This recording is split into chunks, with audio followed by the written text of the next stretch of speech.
vamos começar o bate-papo cultural de número 75. Então, já estamos virando gente grande, né? E lembrando a todos que quem gostar desse bate-papo ou quiser assistir aos que já aconteceram, eles estão sendo passados na TV Cidade Livre, canal 99 analógico ou canal 10 digital, às quartas-feiras e às sextas-feiras, às 23 horas. Então, quem gostou, né, além do nosso site, que também fica disponível, pode estar vendo pela TV Cidade Livre. E tem sido bem bacana o retorno que a gente tem tido, né, dessa possibilidade. Então, devagarzinho, a gente vai conseguindo fazer outras coisas aí também bacanas aí na cidade. Então, vamos aqui chamar a professora Bernadette. A professora Bernadette é membro do Conselho Superior do Arquivo, professora da Unesp, no Departamento de Geografia, ela é antropóloga e historiadora. A Bernadette que vai conduzir, então, o bate-papo cultural hoje. O professor Romualdo está num programa de pós-doutoramento na Espanha, então vai ficar aí um tempinho sem nos acompanhar. A Bernadette vem aqui dar essa colher de chá para nós. Né, Berna? Então, tudo bem. Aí você chama o Rodrigo, nosso convidado. Bom, boa noite a todos. Eu acho que eu sempre digo para a Tereza que ela, a cada momento ela dá uma atribuição nova para a gente. Então, é sempre surpresa. Quando a gente entra aqui no arquivo, não sabe o que vai acontecer. Né? Então, é sempre assim que ela tem trabalhado. Mas isso é muito bom, porque tem trazido, eu acho que um reconhecimento dos trabalhos do arquivo bastante importantes. E a gente tem escutado isso fora, quando sai de Rio Claro, quando vai para outros lugares. Então, eu queria, nesse 75º, né, bate-papo 75, para a gente poder chamar o Rodrigo, professor Rodrigo Modesto do Nascimento, que é historiador, né, que fez o seu trabalho mestrado na Unesp, doutorado na PUC em São Paulo, na área de patrimônio cultural, material e imaterial, que ele vai hoje falar um pouquinho para nós. E depois, no final, a gente abre para algumas questões. Tá? Então, Rodrigo.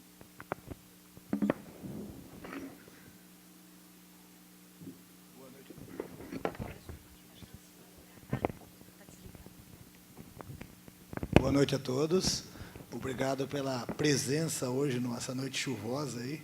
Fiquei tão desanimado, começou a chuva, falei, amor, falei, nossa, não acredito. Marcamos certinho, no dia chove, ninguém, pessoal, cara de bike, então esses não aparecem, né, para poder assistir. Bom, queria agradecer o convite da Consuelo e da Tereza, né, esse convite muito importante e interessante para poder conversar um pouco sobre patrimônio imaterial. Como diz mesmo, em conversas com a Tereza, é um bate-papo, na realidade. Vou jogar algumas provocações, algumas discussões desse tema. Não vai dar para a gente trabalhar, na realidade, muita coisa do tema, porque o tema é extremamente amplo, extremamente polêmico, extremamente diverso. Tudo hiperbólico da questão do patrimônio material, né, no Brasil, e como que está essa questão hoje.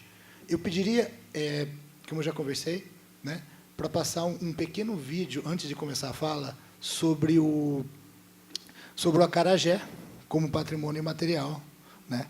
Um vídeo, não vai dar para passar o vídeo todo também, eu queria passar outros vídeos, mas não dá tempo.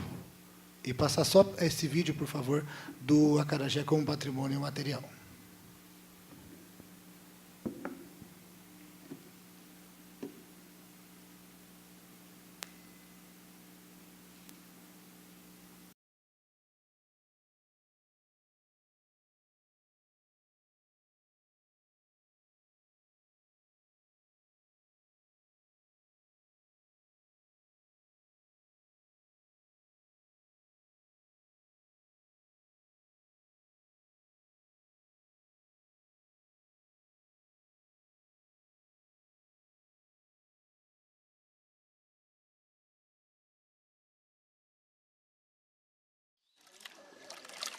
Olha, olha, ela é dona do mundo. Olha, olha, Iança venceu guerra. Olha, olha, ela é dona do mundo. Olha, olha, Iança venceu guerra. Reparei, Iança, reparei minha mãe.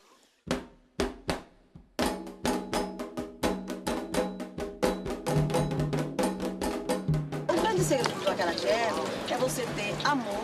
Porque para você fazer acarajé tem que fazer com carinho, bem feito, né? E o acarajé tem que ser puro. É o feijão fradinho com a cebola e o sal. Aí você vai fazer um bom acarajé. O acará é de Yansan. Yansan. Quando se tem a obrigação deste orixá Yansan, o que não falta na casa é acarajé. É a dona do acarajé. É Inhansã e a loção Murum.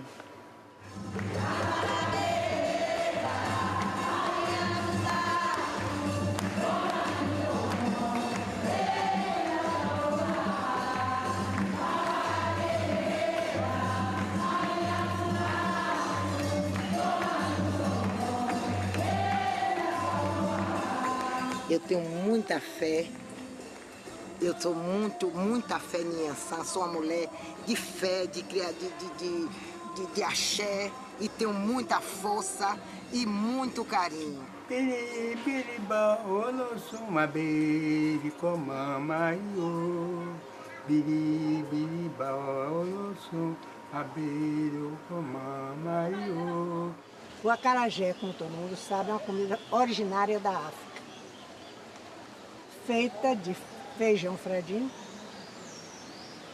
e azeite. Os ingredientes básicos.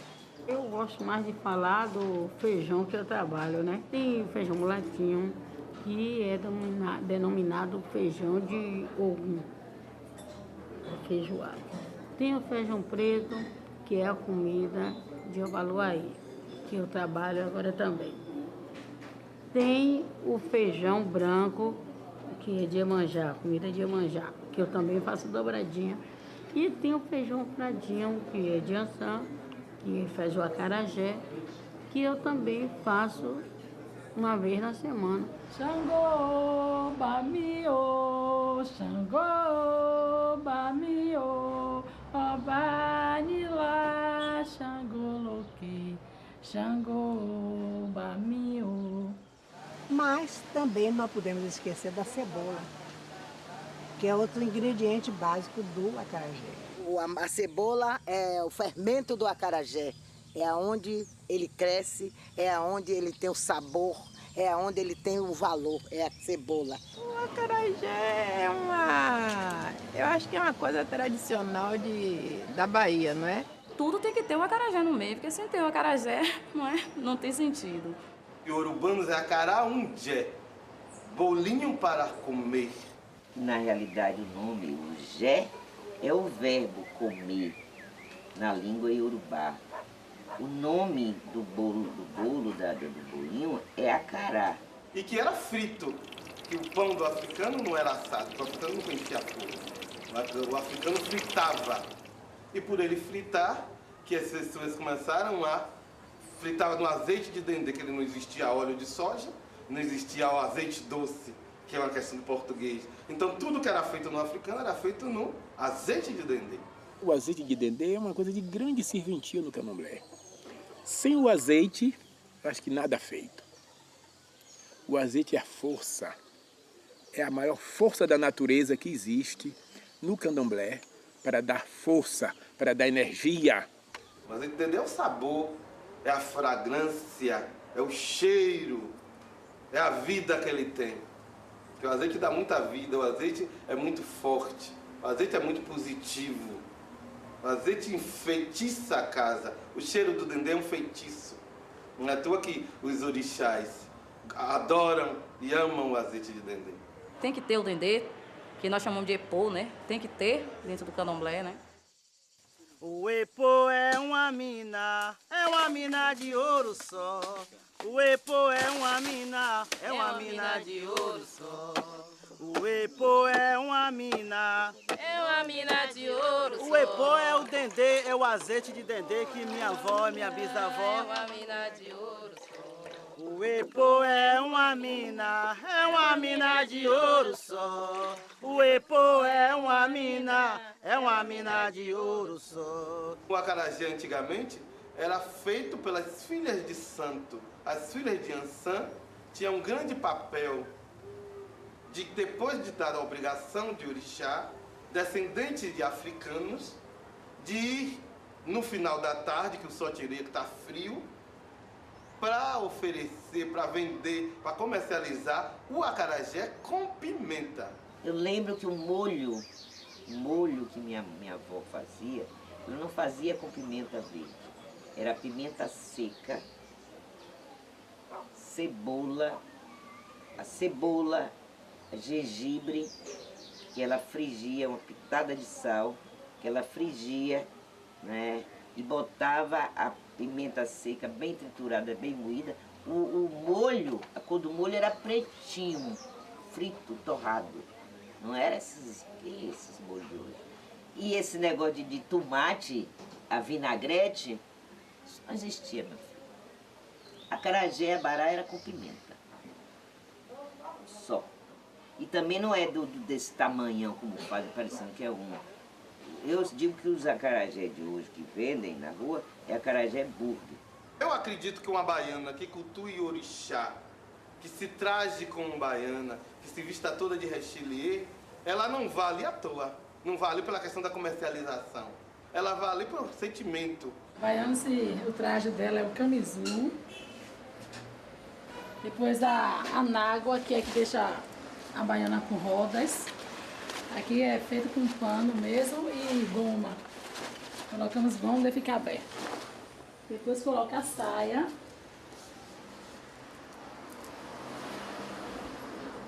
Que dá o...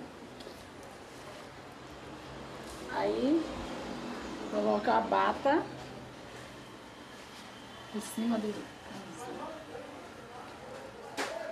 O ojá, que o povo chama de touce, mas é ojá, né? E arma.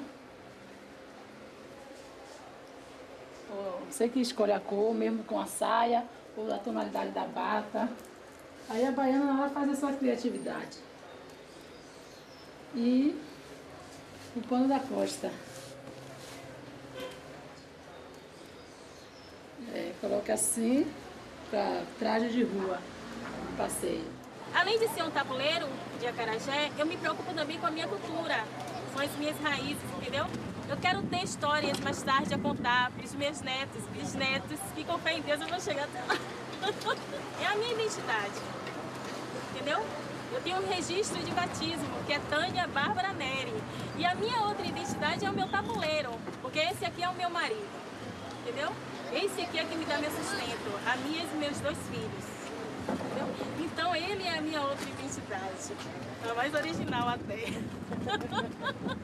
Eu enfrentei tanto do candomblé, como da natureza, como no tabuleiro também, os fregueses, alguns achavam difícil a comer um acarajé de um homem.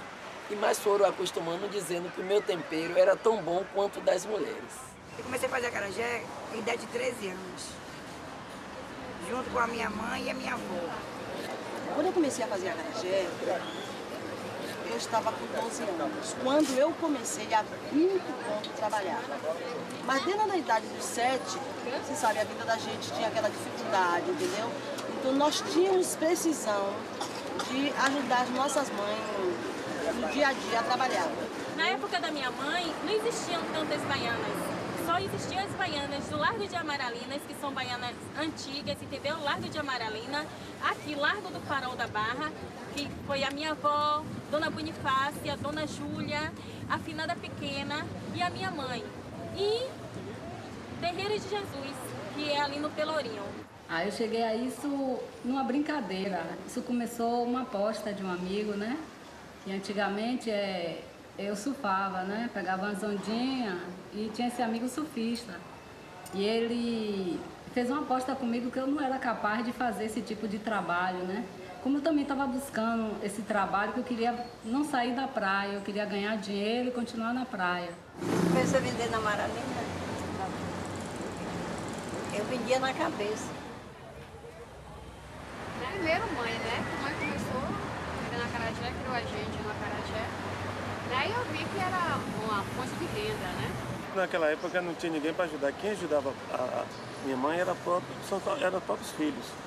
Então quem estudava de tarde, trabalhava com ela de manhã. Quem estudava de manhã, ajudava à tarde. Então com essa junta, dava para você tanto estudar como aprender a profissão do acarajé, mesmo que você não quisesse. Lá em casa eu trabalhava, caía no cacete. Lá quem mais trabalhava era eu e João, que eram os maiores, João, né? que gostava de dormir, eu levantava debaixo de pau. O despertador era o cabo de vassoura. A associação surgiu no dia 19 de abril de 92. Atualmente nós temos 2.030 baianos associados, né? Baianas e baianos. E também temos baiano de Acarajé, baiano de Receptivo, baiana de Mingau, baiana de Beju. Temos uma infinidade agregada para fortalecer e respaldar, assim, a nossa associação. Que vantagem que você acha de estar na associação, de estar registrado na associação? É muita vantagem, tem muito critério, você tem vários cursos a tomar, entendeu? Isso é muito importante, né? Muitos baianos não gostam. Devia vir mais para tomar o curso. Curso de reciclagem de acarajé, ter uma de qualidade, entendeu? Isso tudo. Nós estamos buscando até mesmo a nossa profissionalização, ou seja, o reconhecimento a nível profissional da nossa atividade, porque infelizmente ainda não fomos reconhecidas, mas estamos tentando aí, é nosso próximo passo, porque já somos tombados com patrimônio, graças a Deus e os orixás, né? Mas nosso próximo passo é que a nossa atividade seja reconhecida como uma profissão.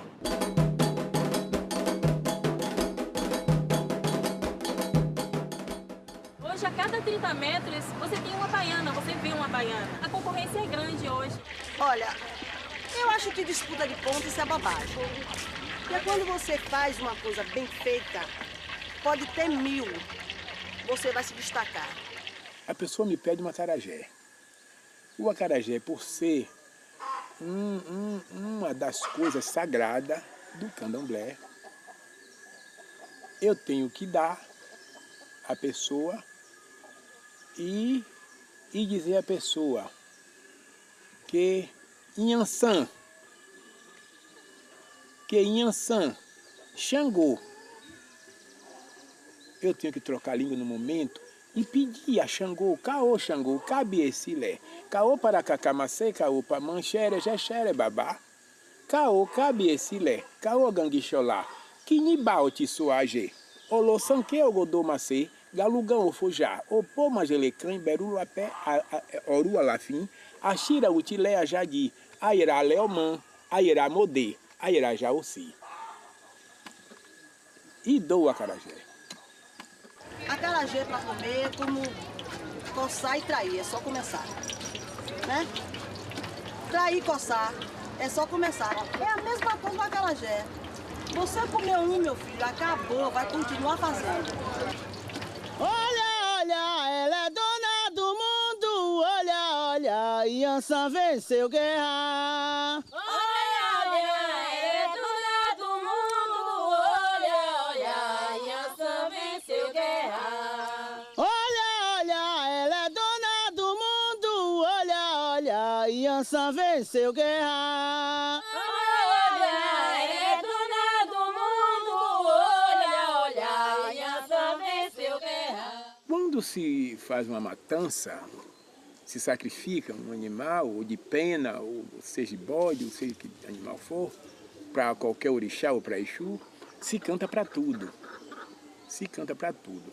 Se canta para a faca que corta, canta para o bicho, para a faca que corta, canta para o azeite, canta para o vinho, canta, se for para Exu, canta para a cachaça, canta para o mel, se canta até para as penas, canta para o sangue, canta para tudo. Canta para tudo. A cantiga que canta para o azeite é Nirojuó Lojaú, Aepô, Nirojuó Lojá, Aepô, Nirojuó Lojá, Aepô, Nirojuó Lojá, Aepô. Canta para o azeite, canta para a faca. Depois que canta, se for cantar para a cachaça, Otinhoindum, Ojorã, Otinhoindum, Ojorã. Cantar para o vinho, Otinhoindum, Ojorã, Otinfunfum, Ojorã, Otinfunfum, que é o vinho. E assim sucessivamente.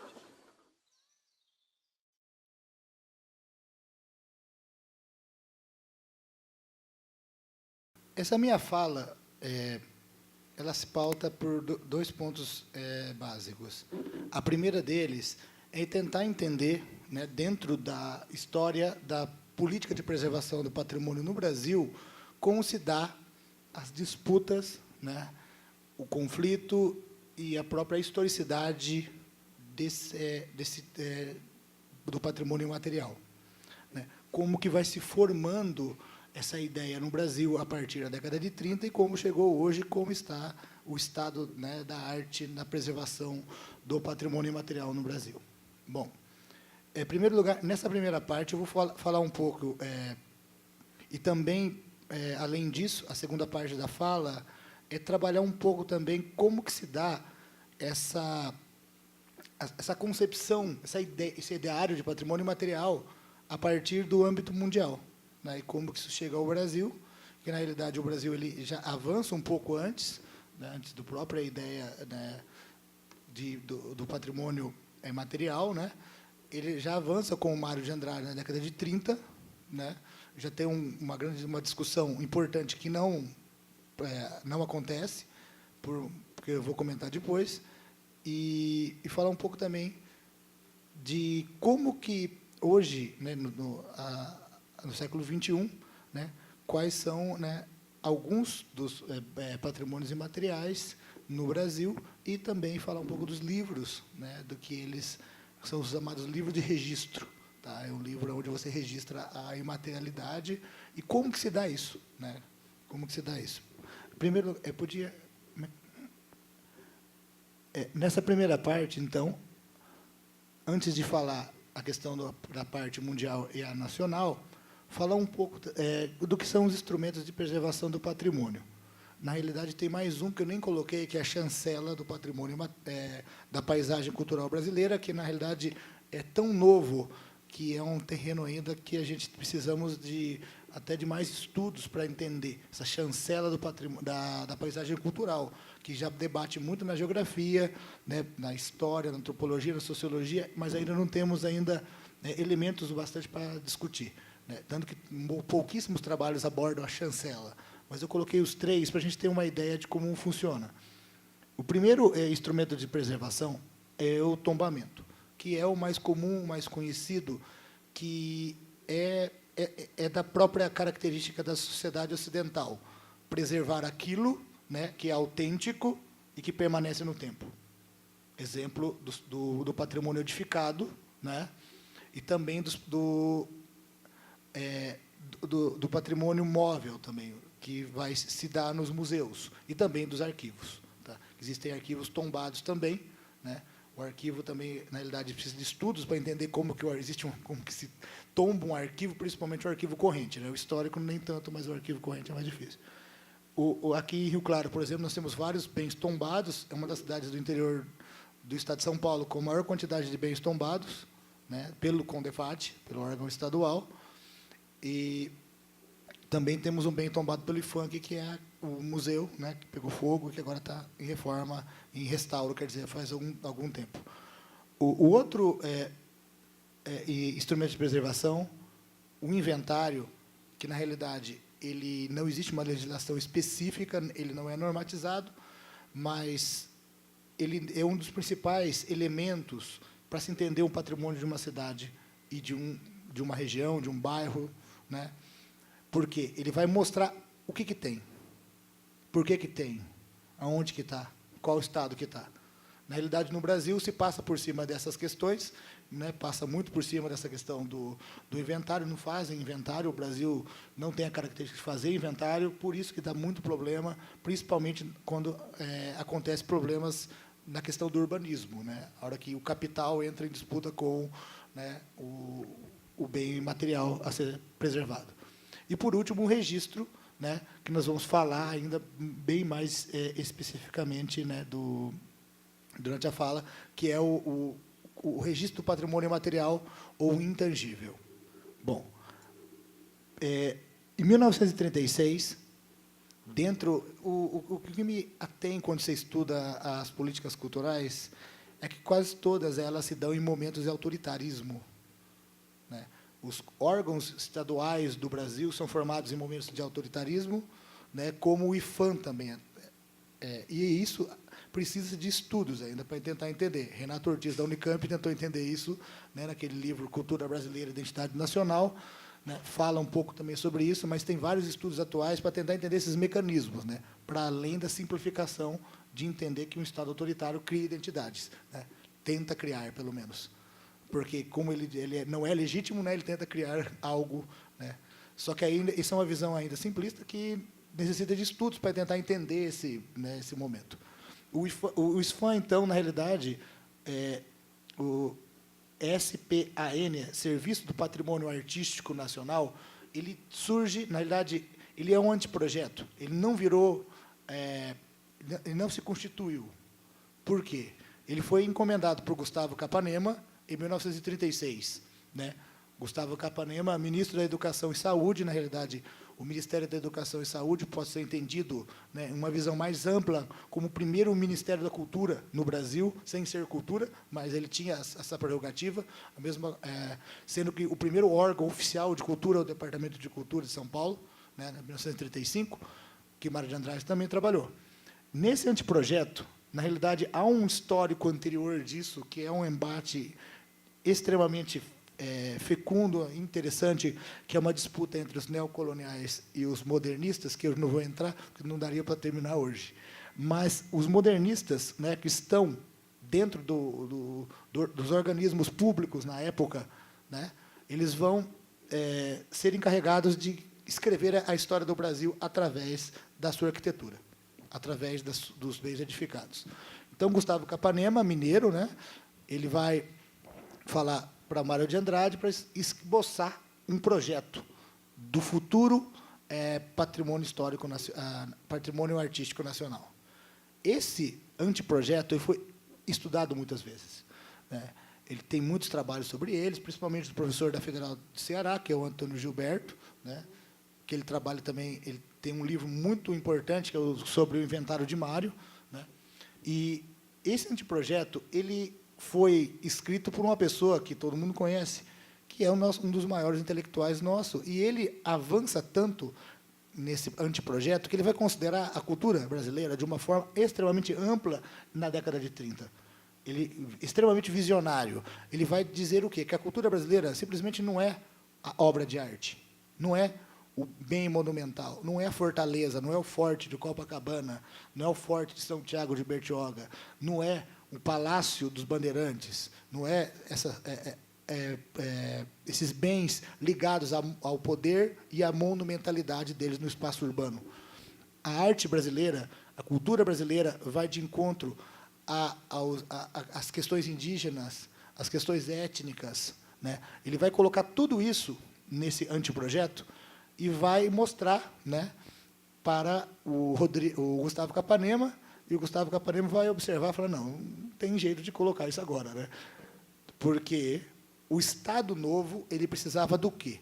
Ele precisava de mostrar a monumentalidade do Estado, principalmente no urbano, né? Como? Através, né, depois que o anteprojeto ele não passa, ele vai para a mão de um mineiro também, o Rodrigo Melo Franco de Andrade, que não é parente do Mário de Andrade, e ele vai montar essa estrutura, que é a estrutura do SFAM, que é a criação em 37, que é o Serviço do Patrimônio Histórico Artístico Nacional, hoje o atual IFAM.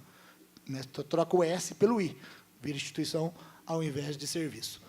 Bom, quando esse projeto do Mário de Andrade, então, de tão visionário que era, não passa, e o que vai ocorrer é a instituição de um órgão que eles diziam, na época, que para passar do amadorismo existente no funcionalismo público brasileiro e para deixar uma cara moderna a esse Brasil, né, através desses modernistas, cria-se o Instituto do Patrimônio Histórico, que, na realidade, como o Falcão diz, né, que é a única política nacional que tem continuidade, mesmo com rupturas, mesmo com Collor, né, em 1990, tinha destruindo até o IFAM, ele conseguiu destruir até o IFAM, né, transformando em IBPC.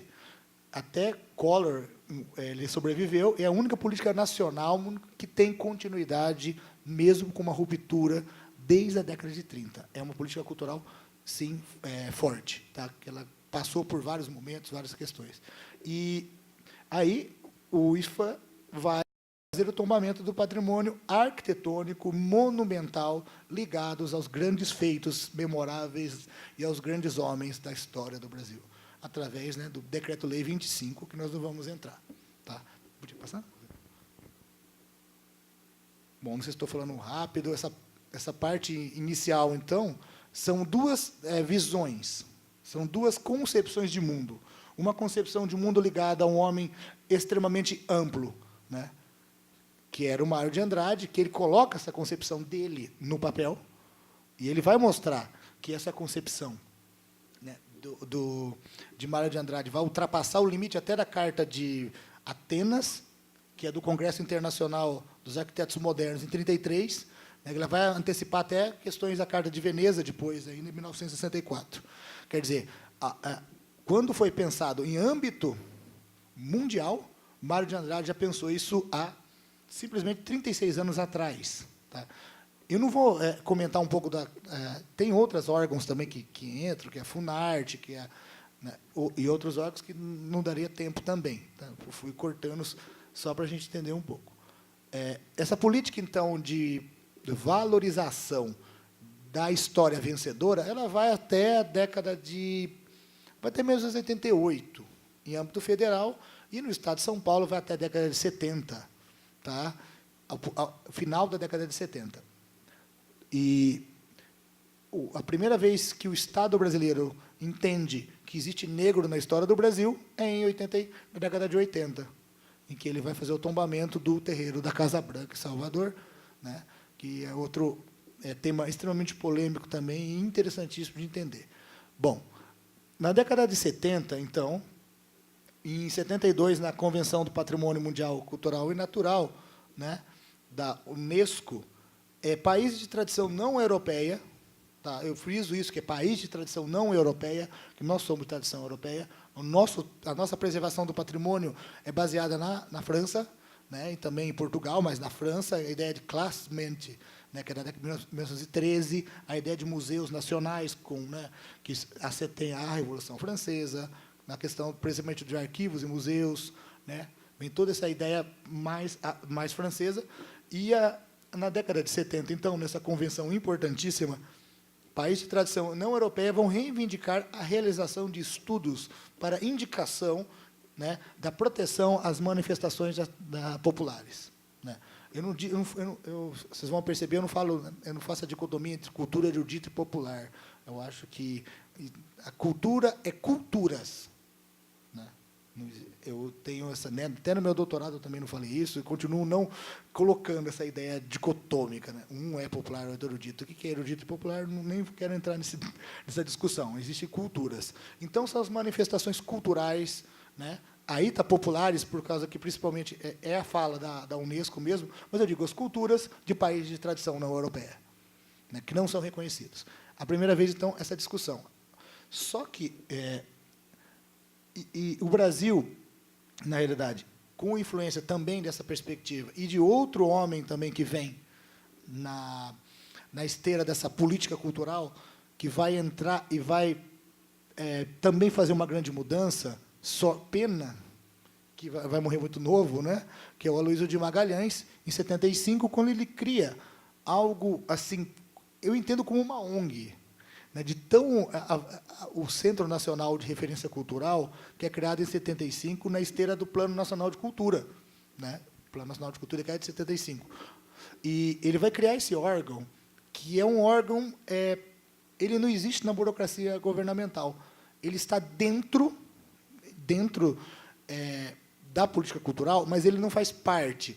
Como pode dizer assim? São pessoas que se juntam, intelectuais da época, que vão formar esse órgão, e, a partir disso, esse órgão vai fazer convênios com vários outros órgãos, né, do Brasil, da estrutura governamental federal, e que vai dar uma nova leitura às concepções de patrimônio no Brasil.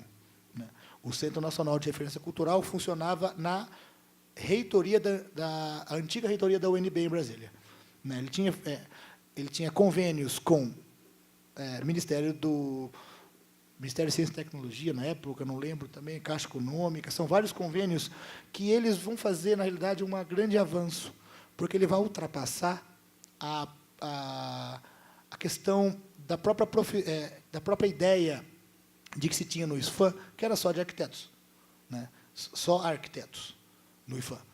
E ele vai ultrapassar, que ele vai colocar uma diversidade de profissionais, né, tanto da área de documentação, de educação, e esses profissionais, vários professores universitários, eles vão fazer, né, com o ideário dele como líder, esse grande avanço, principalmente de mapear o artesanato brasileiro, que é um dos primeiros eventos importantes de Aloysio de Magalhães, frente a essa política.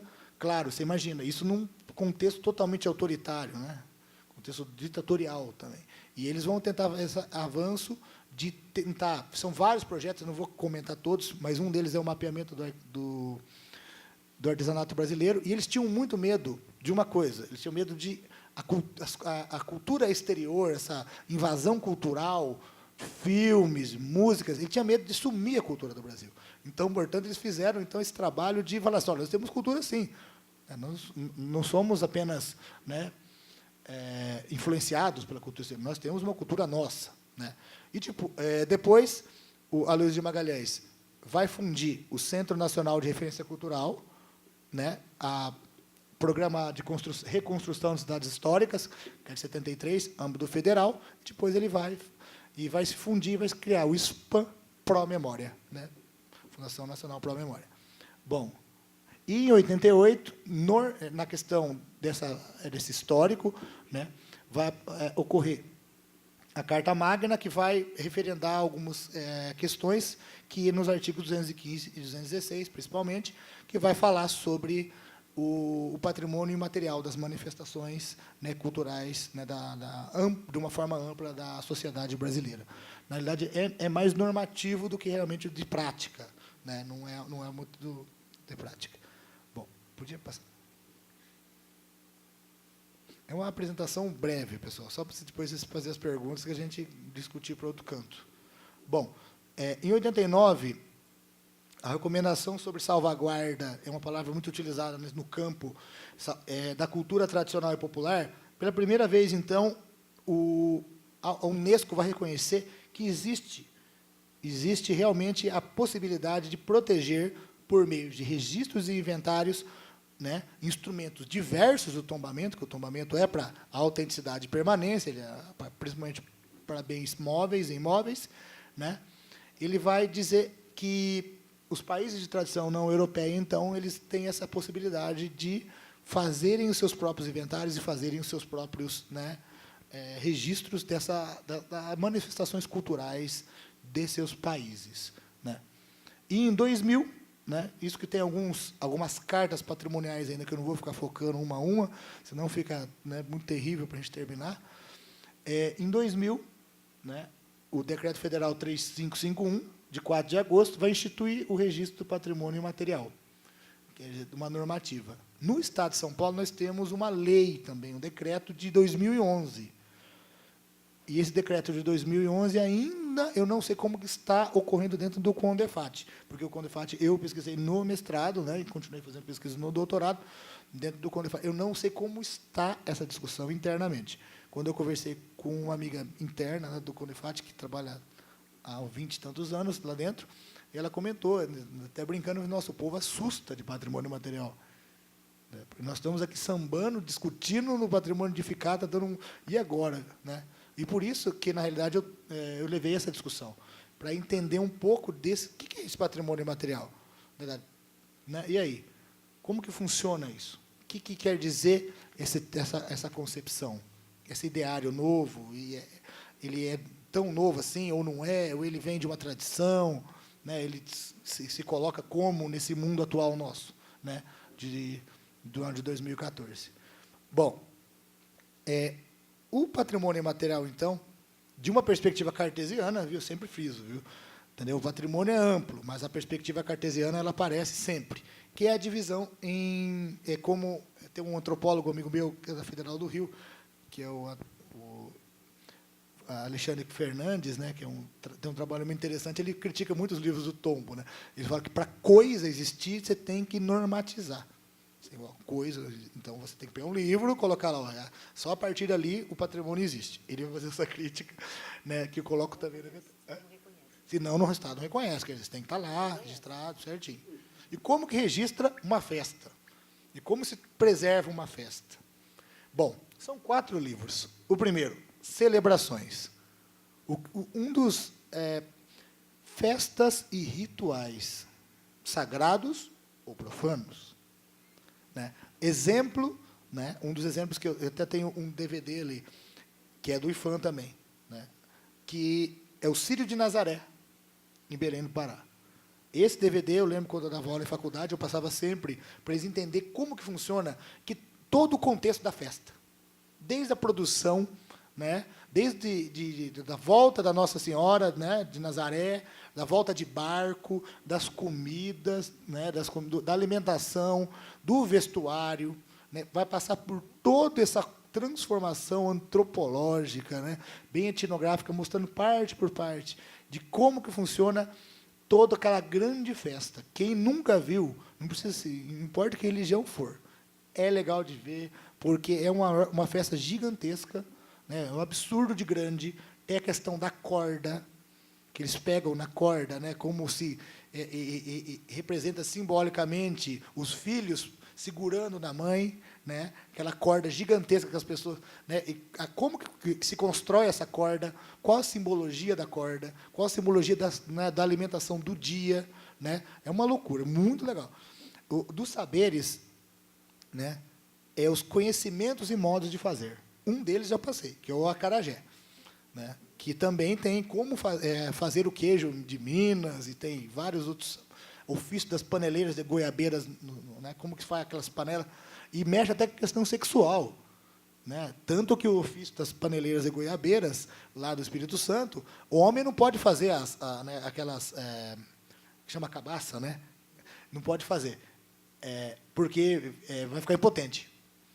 O homem não pode fazer. Isso é muito, no vídeo aparece muito. Eles perguntam, o senhor vai fazer, vai ajudar as mulheres? Não, isso é coisa de mulher. Se eu fizer, eu não tenho filho mais. Aí já não viro homem mesmo. Eu quero continuar não fazendo. Eu compro, eu ajudo, mas eu pôr a mão naquele barro, não. Quer dizer, patrimônio material vai até nisso. A questão não é sexual. O cara não faz porque tem medo, né? É impotente. Bom, dos lugares, um deles é a Feira de Caruaru, né? O mercado Ver-o-Peso também, são importantíssimos, que é lugares, pessoal, concentração e reprodução de práticas culturais coletivas. Eu acho que são o livro dos lugares. Né? Tem um lugar que é dos índios, que é uma cachoeirinha pequenininha. Ó, cadê a monumentalidade? Quer dizer, quebra essa ideia da monumentalidade, quebra essa ideia dessa grandiosidade. É uma pequena cachoeira na Amazônia. Por que ela é importante? Porque ali é um lugar, eu não lembro qual etnia indígena, mas ali é o lugar que o mundo foi feito. Se é ali que é o lugar que o mundo foi feito, nós temos que reconhecer o outro e saber que ali é o mundo deles. A mesma coisa da sua religião, da sua fé, que você respeita, tem que respeitar deles também, e isso reconhecido como patrimônio é maravilhoso, né? Um lugar, é uma pequena, né? E lá está tendo água, né? Que bom, né? Diferente da gente. Bom, formas de expressão. É outro livro que a música, a dança, as manifestações lúdicas e outro tipo de manifestação. Eu coloquei a capoeira. A capoeira já deu muita discussão. Tem um colega meu que era capoeirista, ele falou, mas como que vai se registrar? Aí vai acabar com a capoeira. Eu falei, não. Aí tem várias discussões sobre isso também, né? Que ainda estão em discussões. Na verdade, isso não parou. O debate continua e quente, né? Mestre de um determinado concepção, outro de outra concepção. O que é isso? Bom, Tereza, não sei se está dando, já passou o tempo já, né? Pode falar? Obrigado. Bom, um dos exemplos do registro, na realidade, o registro é um grande estudo antropológico. Né? É um estudo daquele vai inventariar, vai documentar, vai registrar, vai mostrar, vai guardar, fazer um grande estudo. Esses vídeos são o resultado desse estudo. Né? Esses vídeos que eu ganhei faz tempo, e qualquer instituição pública, viu, Tereza, pode pedir para o IFAM. Qualquer instituição pública pode solicitar para o IFAM, né, o arquivo, a Unesp, a prefeitura, qualquer instituição pode mandar um e-mail para lá, descobrir para quem manda, né, que a burocracia governamental é terrível, você manda e-mail lá, ele fica um ano, ninguém sabe que você mandou e-mail. Mas você mandar e-mail para a pessoa certa, ó, eles mandam para você, né? É terrível essa burocracia. Aí você manda e-mail, eles mandam para a gente. Né? Instituição pública, ONGs também, se pedir, né? Pessoas, grupos. É importante divulgar isso. Na verdade, a oportunidade aqui foi muito boa para a gente poder falar sobre sistemas. né? Esses temas são importantíssimos de conversar, de falar com a sociedade, né? E ver que existe, né, uma perspectiva melhor para algumas coisas. Bom, esse estudo, então, o registro, ele vai desde a solicitação, que pode ser feita por uma pessoa, por um grupo, né, por uma ONG, por uma prefeitura, pelo próprio IFAM, dentro dos, né, por qualquer um de nós aqui, a gente pode fazer esse pedido de registro, né? Vai haver o levantamento da documentação, a identificação do bem, a identificação da manifestação cultural, né, a documentação dela e o registro. Na realidade, é um grande trabalho demorado, né, não é um trabalho do qual, né, o neoliberalismo goste, né, que é para tudo, bate assim o código de barras, né, para amanhã, não. É um trabalho que leva tempo, por quê? Você não tem que identificar, saber o que é. Você imagina, isso está acontecendo em âmbito federal. Você imagina nos municípios, o quanto que existe de manifestação cultural local que não é reconhecida, né, e que precisa ser reconhecida para poder existir, na realidade, para poder continuar. Nem a questão, por exemplo, vamos ser registrados, vamos para o Estado, no nacional, nos reconhecer. Não, para a própria comunidade se é uma questão de identidade, de memória, de você constituir, né, esse inventário e mostrar para a sua própria comunidade. Porque eu vejo, uma das grandes lutas que eu tenho é entender o patrimônio cultural a partir dos seus usuários. Não adianta nada você fazer um patrimônio que para inglês ver, que nem está acontecendo, né, que é outro tema que eu acho interessante, que é a questão do programa Monumenta, a questão da revitalização dos centros históricos e por aí vai. Quer dizer, o patrimônio tem que ser para o povo. Não importa. A comunidade se reconheceu, ótimo, é isso que importa. É eles que vivenciam, são os usuários, né? Quem vive o patrimônio. Expulsar a gente do patrimônio, não dá. Entendeu? Isso é coisa de... Essa coisificação, essa estetização, né, de se criar, né, espetáculo, essa espetacularização da sociedade moderna, desse mundo consumista e essa globalização mentirosa, é isso. Entendeu? Eu acho que essa questão do patrimônio material vai contra a mão disso, né? Ele vai na ideia de falar assim, olha, você realmente tem identidade, você tem coisas importantes, que não seja importante, às vezes, para o grupo, para a cidade, mas importante para o grupo que faz, né? Bom, o objetivo, então, do registro seria manter a memória o registro da memória desses bens culturais, que são, na realidade, processos culturais dinâmicos.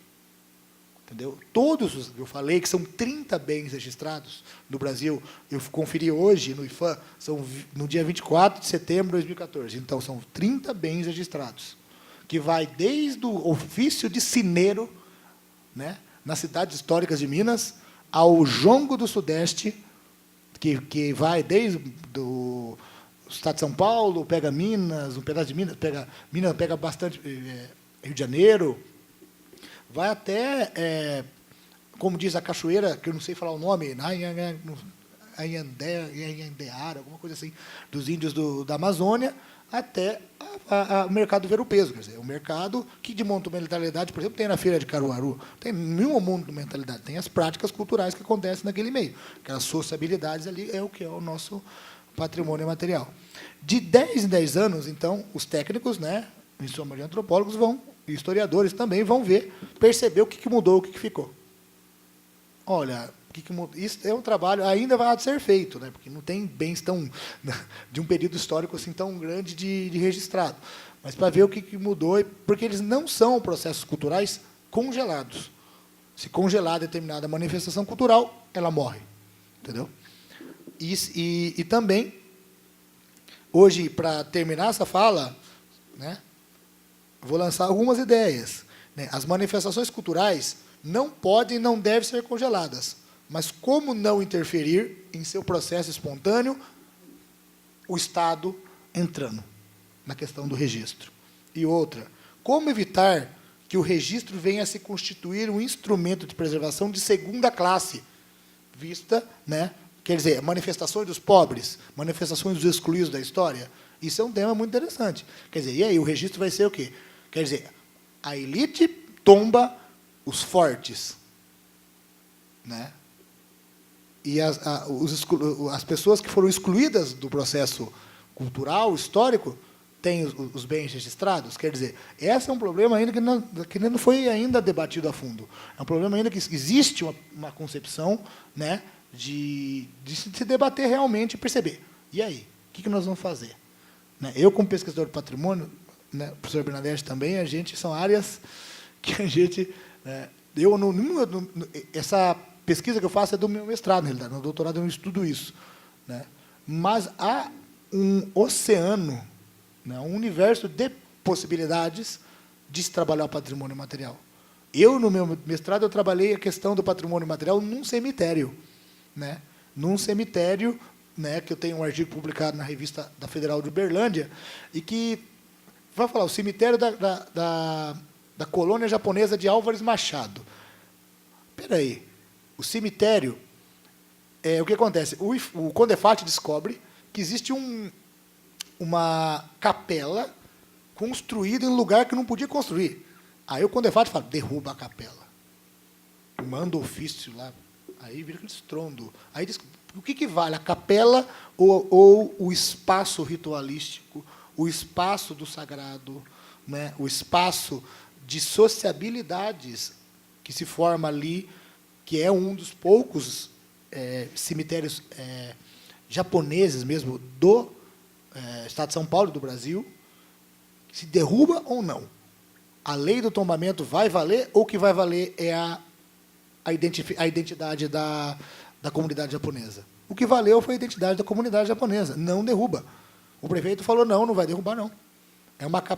Dentro do cemitério há vários túmulos. Hoje em dia, não sei como deve estar, mas a foto que eu tenho de 2007, há vários túmulos, né, com o kanji, né, né, e aparece uma capela católica, né, no meio. Aí o negócio fica esquisito, aí todo mundo quer brigar. Na realidade, o que vai prevalecer, o que deve prevalecer, é a comunidade. Quer dizer, a lei do tombamento ela é nua e crua. É preto no branco. Vai ou vai. E aí, ali, essa lei do tombamento não deu certo. A comunidade se mobilizou, falou, olha, ali é a nossa capela, ali é a capela, é a questão do reverência aos mortos, né, a questão do espaço sagrado, espaço ritualístico, dentro daquele momento, daquele contexto, o que prevaleceu foi a comunidade, que eu achei importantíssimo. Tá? Obrigado pela paciência aí e obrigado por virem nesse dia de chuvoso aqui em Rio Claro. Obrigado.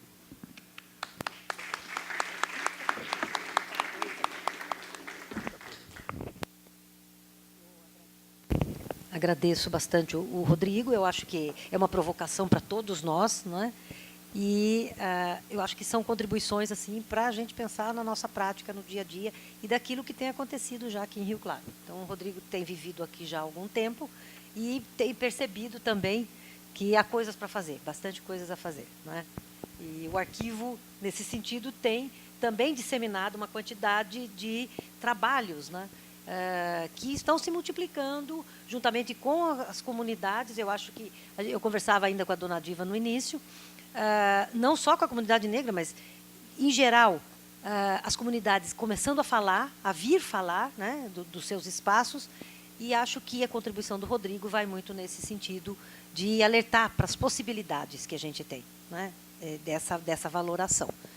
De qualquer maneira, meu amor, eu canto.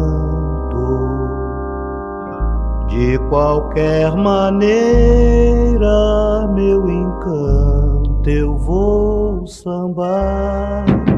De qualquer maneira, meu amor, eu canto.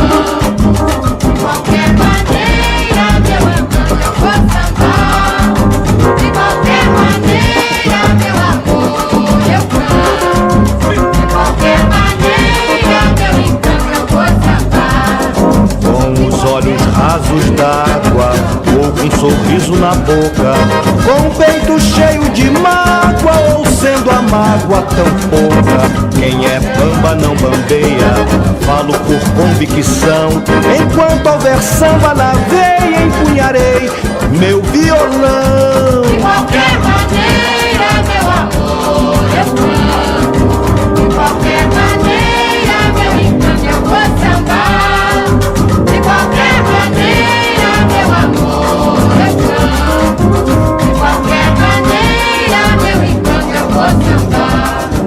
sentado em trono de rei, ou aqui nesta cadeira. Eu já disse, já falei, que seja qual for a maneira, quem é bamba não bambeia, falo por convicção. Enquanto houver samba na veia, empunharei meu violão. De qualquer maneira, meu amor, eu canto. De qualquer maneira, meu encanto, eu vou sambar. De qualquer maneira, meu amor, eu canto.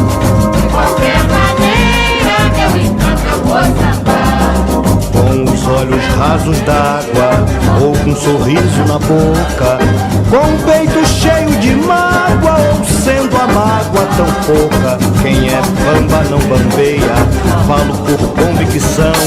Enquanto houver samba na veia, empunharei meu violão. De qualquer maneira, meu amor, eu canto. De qualquer maneira, meu encanto, eu vou sambar. De qualquer maneira, meu amor, eu canto. De qualquer maneira, meu encanto, eu vou sambar. Sentado em trono de rei, ou aqui nesta cadeira. Eu já disse, já falei, que seja qual for a maneira, quem é bamba não bambeia, falo por convicção. Enquanto houver samba na veia,